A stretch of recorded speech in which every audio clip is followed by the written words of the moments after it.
Assalamualaikum warahmatullahi wabarakatuh. Perkenalkan, nama saya Muhammad Irfan Rahman dari kelas 2D, akan melakukan tugas UTS dari dosen kita Baik Widya Audita Kasih, yaitu psikologi pendidikan. Saya akan menjawab pertanyaan nomor 1, yaitu apa yang dimaksud dengan psikologi pendidikan. Psikologi pendidikan adalah bidang ilmu yang mempelajari bagaimana proses belajar itu terjadi dan juga bagaimana pengaruh lingkungan dan individu dalam kegiatan belajar mengajar, serta bagaimana cara meningkatkan efektivitas kita dalam pembelajaran. Pertanyaan nomor 2 yaitu yaitu urgensi mempelajari psikologi pendidikan bagi para pendidik atau guru. Psikologi pendidikan sangat penting bagi seorang pendidik atau calon pendidik karena beberapa alasan berikut, yaitu yang pertama, memahami perkembangan peserta didik. Psikologi pendidikan membantu pendidik memahami tahapan perkembangan kognitif, emosional, dan sosial siswa. Dengan begitu, mereka dapat menyesuaikan pendapat dan pembelajaran yang diberikan oleh guru. Kemudian nomor 2, mengetahui gaya belajar siswa. Setiap siswa memiliki cara belajar yang beda-beda.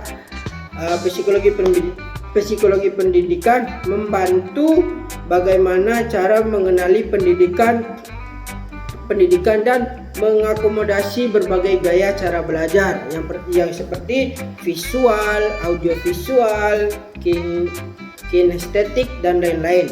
Nomor 3 yaitu jelaskan perbedaan antara pertumbuhan dan perkembangan beserta contohnya. Pertumbuhan dan perkembangan adalah dua konsep yang sering digunakan dalam psikologi pendidikan, namun keduanya memiliki perbedaan meskipun saling berkaitan, yaitu pertumbuhan.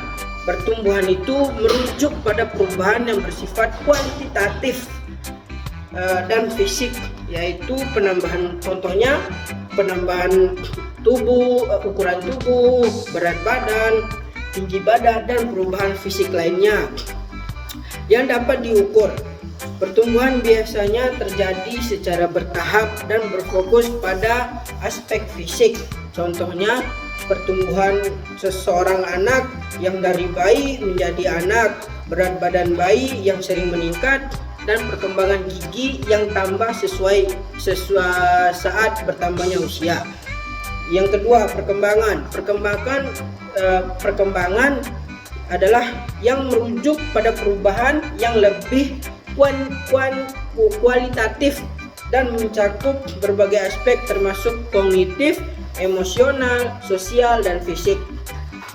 Perkembangan tidak hanya melibatkan aspek fisik tetapi juga kemampuan untuk berpikir, berinteraksi dengan orang lain. Contohnya, kemampuan anak untuk berbicara, perkembangan kemampuan sosial anak, perkembangan emosi anak seperti mengelola rasa marah atau menggunakan perasaan. Dan juga ada perbedaan utamanya, yaitu pertumbuhan lebih bersifat fisik dan dapat diukur secara kuantitatif. Kemudian perkembangan mencakup aspek yang lebih luas termasuk perkembangan mental, emosional, sosial, serta bersifat kualitatif. Pertanyaan nomor 4, apa yang Anda pahami tentang belajar dan jelaskan. Yang saya pahami tentang belajar adalah sesuatu proses perubahan perilaku dan kemampuan seseorang yang terjadi karena pengalaman, latihan, atau interaksi yang terdapat pada lingkungan sekitar. Perubahan ini bersifat relatif atau permanen, artinya tidak hanya terjadi sekaligus langsung hilang, tetapi menetap dan mempengaruhi bagaimana cara seseorang itu berpikir, merasa